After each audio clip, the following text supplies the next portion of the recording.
We're on a mission from God.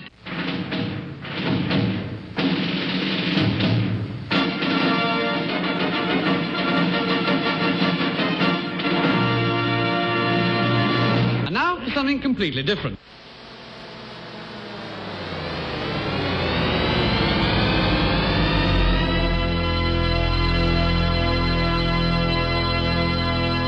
Let's get ready to rumble!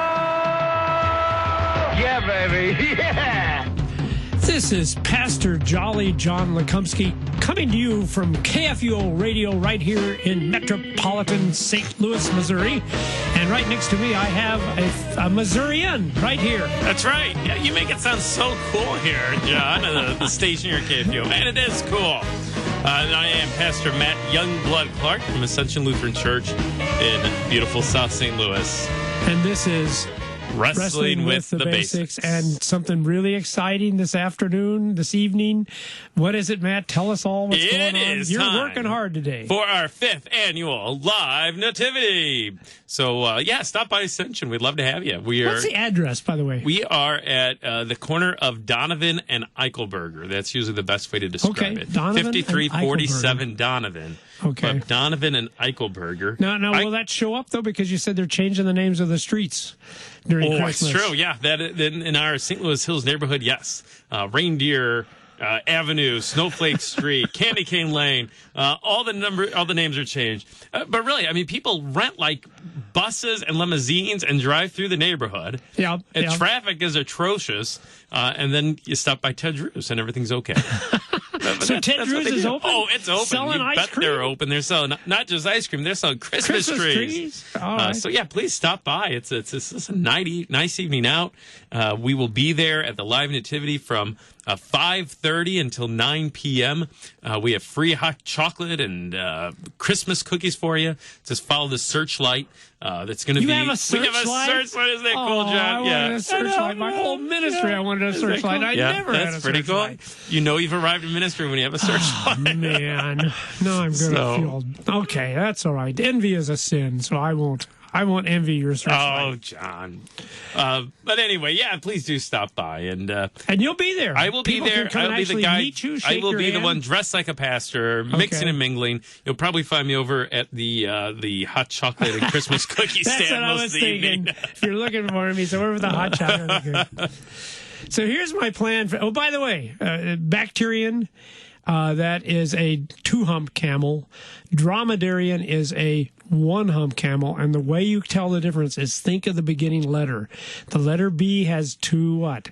2 humps. Whoa. So that's a Bacterian, and a D for Dromedarian. This is the 1 hump. There you go. Very nice. Some camel. Don't ever say you don't get anything out of this show. Yeah. That's right. We are packed. Educational show for the whole family. And it's not just Bible knowledge, it's dromedary knowledge too. So here's what I'd like to do, but I'm not sure if I want to do it anymore. Okay. Because I thought what would really be fun, because I'm retired now. Before I was doing Saturday night services, see? Sure. But I don't do that anymore. I thought you and I could dress up like the Christmas donkey.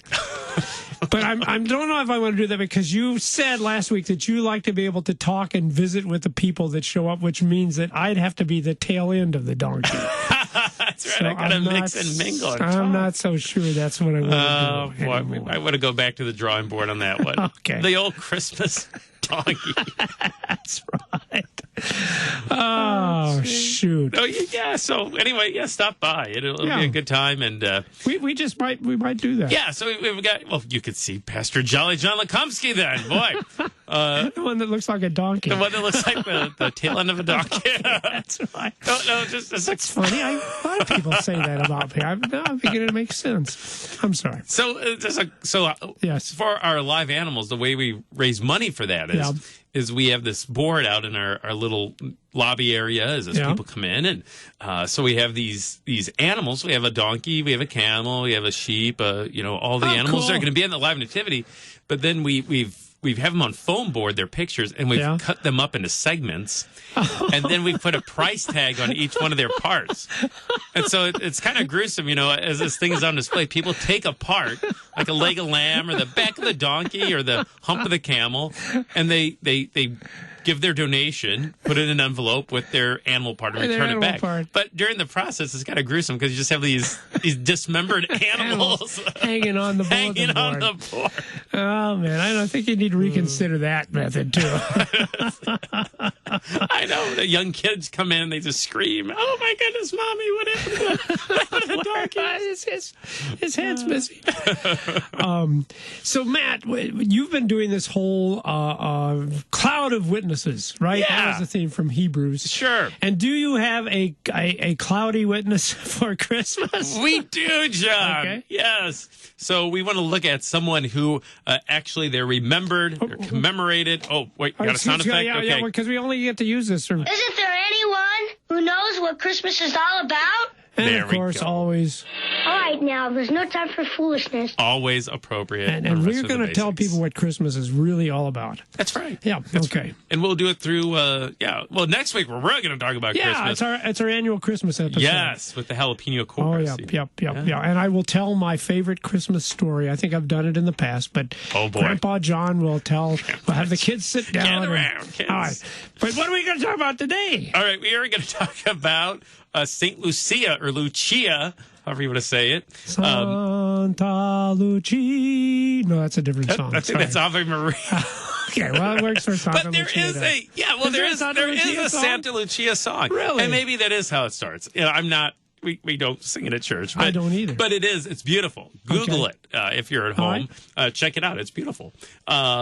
And I think the words are pretty simple. It's kind of repeat. But anyway, but this Saint Lucia, she is remembered here in mid-December. So that's kind of cool that we're going to talk about her. At the same time that she's remembered. She's not that big of a deal here in the U.S. No, right? I've never heard of her before. Well, actually, I have, but I mean, no, you don't see her. Yeah, on kids don't get off school for there's no Peanuts Christmas special on Saint Lucia. So she might be in one of the.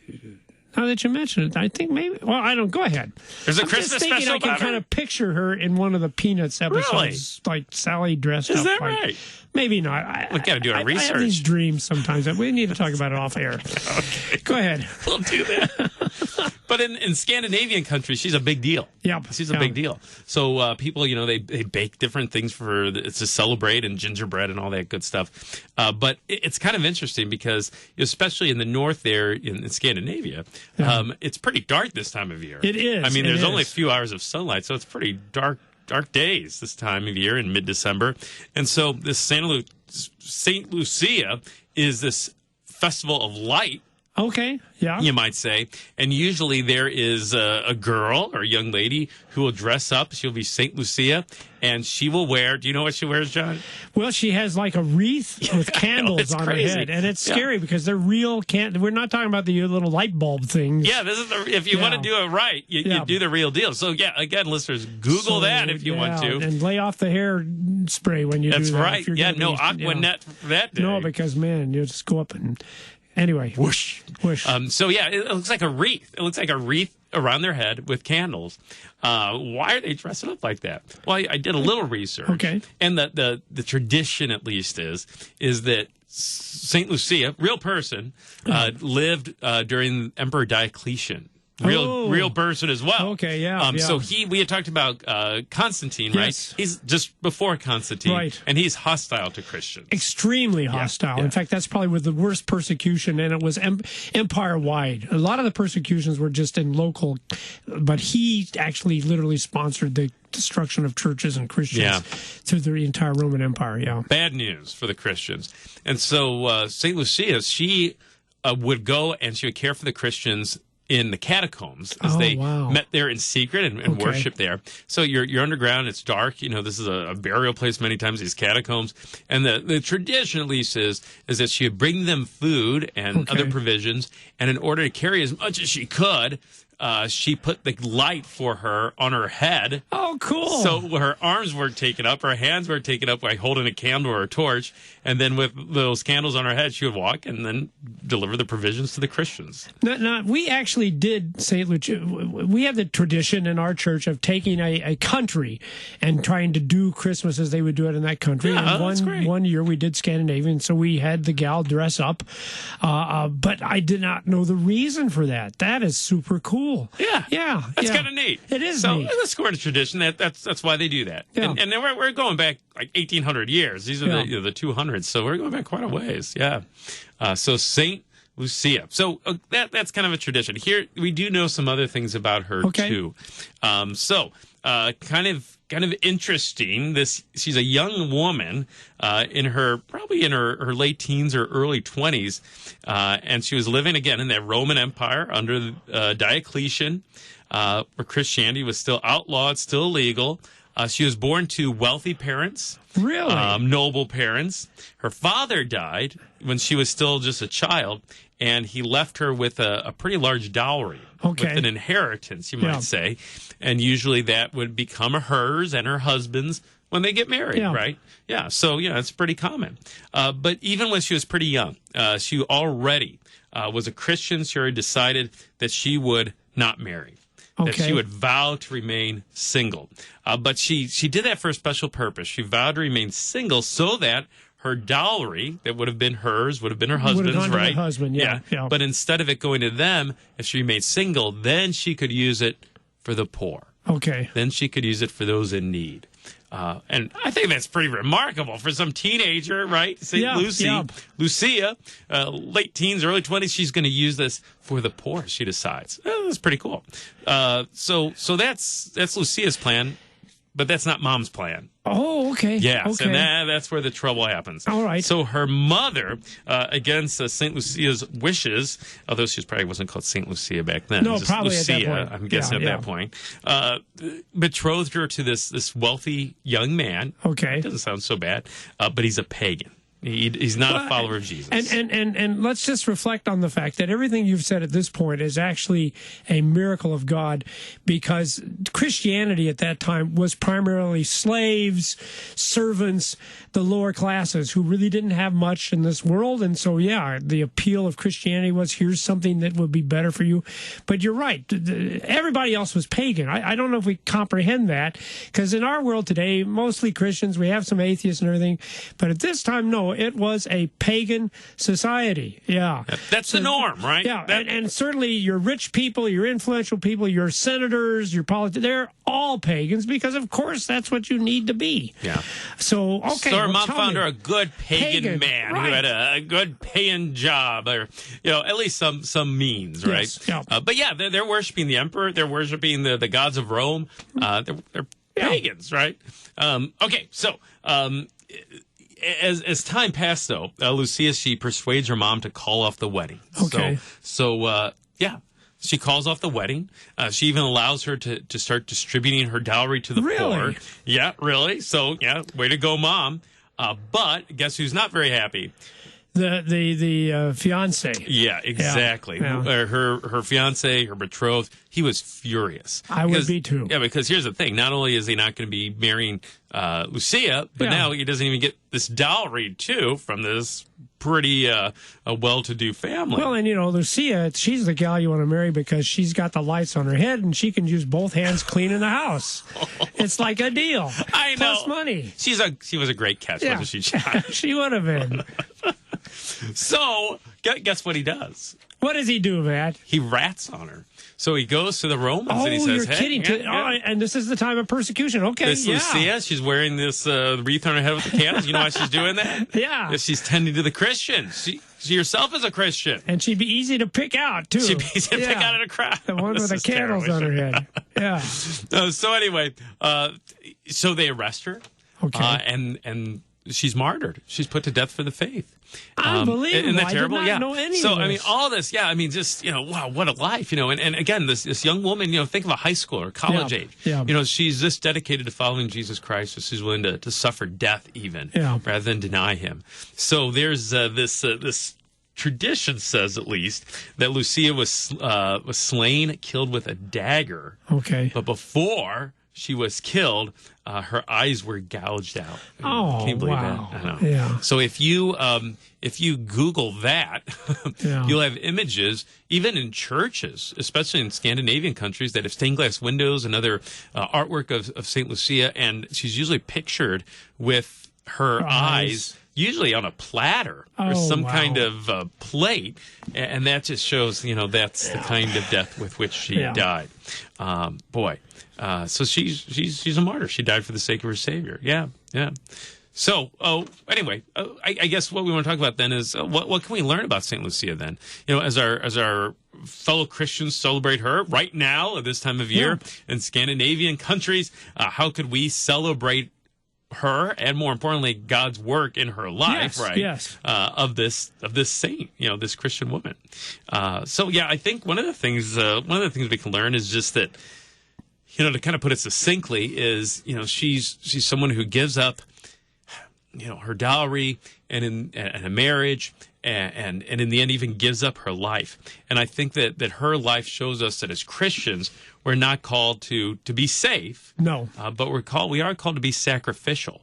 Yes. We're not necessarily called to be safe, but we are called to be sacrificial. St. Lucia did not play it safe when she wore those candles and when she tended to other Christians. She wasn't playing it safe when she called off the marriage and she decided to distribute her money to the poor. But she was being sacrificial, and especially even giving up her own life in the very end. Yeah.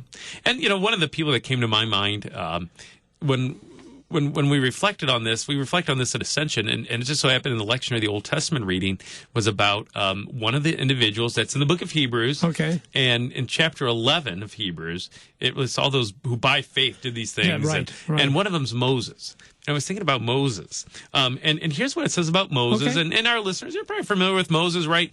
Moses was a Hebrew child, and his mother saves his life, doesn't throw him in the Nile to die, but puts him in the Nile in this basket, and he ends up growing up as a prince of Egypt, right? Even in Pharaoh's household. Amazing. But then Hebrews chapter 11 says this. By faith, Moses, when he had grown up, refused to be called the son of Pharaoh's daughter. He didn't want to be the prince. There you go. But choosing rather to be mistreated with the people of God than to enjoy the fleeting pleasures of sin. He considered the reproach of Christ greater wealth than the treasures of Egypt, for he was looking to the reward. There you go. Wow. It sounds like St. Lucia, right? Yeah. He gives up title as prince. He gives up his wealth. He gives up living in that household, and he considers the reproach of Christ greater than the treasures of Egypt. Same with St. Lucia. She considered, the reproach, the death for the sake of Christ, greater wealth than all the treasures of her dowry in this earthly world. Yeah, pretty neat. And I think both of those people, they could have played it safe, though. I mean, Moses could have just lived in Pharaoh's household, no big deal, I'm the prince of Pharaoh. Yeah, that could be cool. Lucia could have got married. She could have enjoyed her dowry. But instead, they chose what's eternal over what's fleeting. They chose to be sacrificial rather than to be safe. And I'm thinking, Jesus could have done the same thing, right? I mean, he's he's attracting thousands and thousands of people. He's very, very popular, and yet he chooses rather to go this path that he knows will end up getting him nailed to a cross. Which, of course, as I'm listening to the story of St. Lucia, I think I'm glad you did this. I'm glad you've done the other ones because, Lutherans are not known for doing a lot with saints, okay? Mm-hmm. But I think we need to understand that we love these people that God has given and gave them these abilities and put them in these places, like we talked last week about the guy that takes care of the Samaritan, or the Samaritan rather, that takes care, and to know that this comes, you cannot do this because you're going to be a really good person. Do you think that's what St. Lucia got up in the morning and said, here's this teenage girl. Oh, I'm just such a good person. I'm going to give away all my, I won't even get married. No, trust me, that would never come from yourself. She must have had other things going on in her life that she really, really understood the love that God had for her, because that's where it comes from. It's the fruit of faith, and you will not find it. And we do it, Matt. You've done it too. And me, I think people think of pastors as being, well, that's your job. You're sacrificial. But it's not really in our nature. When you get a call at 2:00 in the morning because someone's in the hospital, do you jump out of bed and say, oh, great, I can go down to the hospital at 2 a.m? Sadly, no. No, we don't. Yeah. Our flesh does not, but somehow we do it and we enjoy it and we feel it's a blessing to us. And it all comes from God's love and forgiveness in Jesus Christ and that faith. So anything anything more? Well, no, yeah, I think just a plea out there. We need church workers. As long as you brought it up, we need people working in the church. We need pastors. We need teachers and principals and DCEs and missionaries and music directors, and the list goes on and on and on. But people who work full time for the work of the Lord, and it can be. It's not the most lucrative career sometimes, right? But we're not called to be safe. We're called to be sacrificial. And, it's a privilege to serve. And I think for you and I as pastors, for St. Lucia too, again, like you pointed out, it's not, we're wonderful people, look at me, or a trust in works. But it goes back exactly to what you said. It goes back to Jesus' sacrifice on the cross for us. Now, that's the motivation, right? And when we ask, well, why did Jesus do that? Well, he didn't turn a blind eye to us, but he died for us, for our salvation, came one of us. Exactly. He didn't live a life of safety. He lived a life of sacrifice, beginning to end here in his earthly ministry. Yeah. And so what Jesus did and what we do because of his love for it, we love as he has first loved us, the Bible says. St. Lucia said, hey, here are all these people and they're being persecuted and they have to hide. And I've got all these resources. I've got all these. I don't need all this stuff. And that's all it was. It's just, okay, I've got stuff that God has given me. I'm going to help out these people that don't have. Yeah. So we've made her into a saint. The church has made her into a saint, but I don't think she probably ever thought of herself in that way. She just said, hey, there's just like that guy going on the road, that Samaritan going on here's a needy person, and I've got that. I can help that person. Yep. So why wouldn't I? Why wouldn't I do that? And that's a beautiful thing when that just happens, flows from faith. That we realize everything we have is given to us by God. And not only that, it still is God's. It's not like he gave it to us, now it's John's, now it's Matt's. Do what you want with it. No, it still belongs to him, right? But anyway, just kind of wrap it up. I think the way Paul puts it, in Philippians, I think is beautiful. What Jesus' sacrifice means for us. Paul writes, do nothing from selfish ambition or conceit, but in humility count others more significant than yourself. Let each of you look not to his own interest, but to the interest of others. And then I love this line, have this mind among yourselves, which is yours in Christ Jesus, who though he was in the form of God, did not count equality with God a thing to be grasped, but emptied himself by becoming the form of a servant, being born in the likeness of men, and being found in human form, humbled himself by becoming obedient to the point of death, even death on the cross. Yeah. So Jesus does nothing out of selfish ambition, right? But instead he sacrifices, gives his all for us. Read that first part of that verse again. Do nothing from selfish ambition or conceit. So if you're going down into the catacombs wearing your white wreath with the candles thinking, hey, look at me, I'm St. Lucia. Aren't I cool? Nah, that's not what it is it? And she didn't do that. And Christians in faith don't do that. You're right. We just do it because there's somebody that has need. God has showered his blessings upon us, the greatest of which, of course, as Paul says, that we have the forgiveness of sins in Jesus Christ. So, that's cool, though. So that makes me reflect on it, too, that it's not about selfish ambition. No, it's just about, there's somebody I can love and help. Yeah. Knowing that Jesus is. That's right. And, think about who that is this Christmas. And maybe it is, the people in your own household. Or maybe it is. Yeah. Maybe it is the poor. Maybe it is someone who really is in need. Think about how you can show them mercy, how you can show them love, how you can perhaps sacrifice for the sake of the other, motivated by Jesus' sacrifice for us. And the irony is, though, I do not think you'll think of it as a sacrifice.